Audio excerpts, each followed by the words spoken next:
தமிழ்நாடு அரசின் மதுபான விற்பனை மற்றும் உற்பத்தி நிறுவனமான டாஸ்மாக் மாநிலத்தின் மிகப்பெரிய வருவாய் ஈட்டும் துறைகளில் ஒன்றாகும். தமிழகத்தில் மொத்தமுள்ள 5250 டாஸ்மாக் கடைகள் மூலம் ஆண்டுதோறும் ஆயிரக்கணக்கான கோடி ரூபாய் வருவாய் ஈட்டப்படுகிறது. ஆனால் இந்த நிறுவனம் பல ஆண்டுகளாக ஊழல் மற்றும் முறைகேடுகளின் மையமாக இருப்பதாக குற்றச்சாட்டுகள் எழுந்து வருகின்றன. குறைந்தது 20,000 கோடி ரூபாய் வரை ஊழல் நடந்திருக்கலாம் என கூறப்படுகிறது. இதில் பாதி உற்பத்தி மட்டுமே அரசுக்கு வரி செலுத்தப்பட்டதாகவும் மீதி டூப்ளிகேட் மற்றும் சட்டவிரோதமான உற்பத்தியாகவும் இருந்துள்ளது. இந்த முறைகேடுகளில் முக்கிய பங்கு வகித்தவர்களாக டாஸ்மாக் மேலாண்மை இயக்குநராக இருந்த விசாகன், முன்னாள் அமைச்சர் செந்தில் பாலாஜி, திமுகவுக்கு நெருக்கமான சாராய ஆலைகளின் உரிமையாளர்கள் மற்றும் பலர் குற்றச்சாட்டுக்கு உள்ளே வந்துள்ளனர். மேலும் தொழிலதிபர் ரத்தீஷ் என்பவரும் முக்கிய நபராக பார்க்கப்படுகிறார். இவர் உதயநிதி ஸ்டாலினுக்கு நெருக்கமானவர். ரத்தீஷின் சொத்து மதிப்பு பல ஆயிரம் கோடி ரூபாயாக உயர்ந்துள்ளதாகவும் சென்னையில் உள்ள எல்ஆர்சி நகரில் உயர் ரக அடுக்குமாடி குடியிருப்புகளில் இவர் முக்கிய பங்கு வகிப்பதாகவும் கூறப்படுகிறது.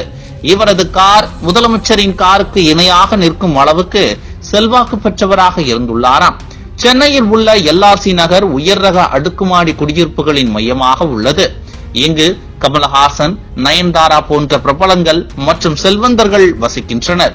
இங்கு அரபு குதிரைகள் என்று சொல்லப்படும் வெளிநாட்டு அழகிகள், நடிகைகளுடன் குத்தாட்டம் போட்டவர்கள் எல்லாம் தற்போது வெளிநாட்டுக்கு தப்பி ஓடி விட்டார்களாம்.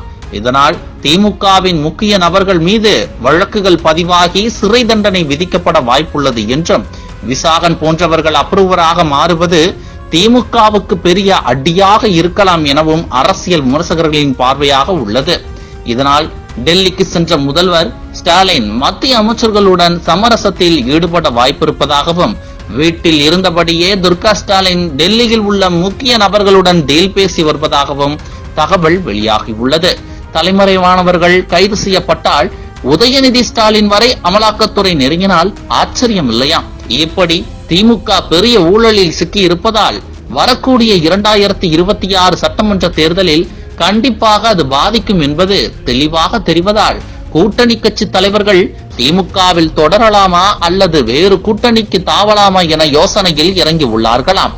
மேலும் திமுகவின் செல்வாக்கு பலவீனம் அடைந்தால் பிஜேபி மற்றும் பிற கட்சிகள் இந்த வாய்ப்பை பயன்படுத்தி தங்களது ஆதிக்கத்தை அதிகாரமாக்க காரணமாக அமையும் என்று கூறப்படுகிறது. இதுபோன்று முக்கிய நிகழ்வுகள், அரசியல் தகவல்களை ஆழமாகவும் மாறுபட்ட கோணத்திலும் அறிந்து கொள்ள மறக்காமல் உங்கள் IND தமிழ் 24/7 பக்கத்தை பின்பற்றிக் கொள்ளவும். உங்கள் ஒவ்வொரு ஆதரவும் இதுபோன்று பல நிகழ்வுகளின் பின்னணியை அறிய உதவும்.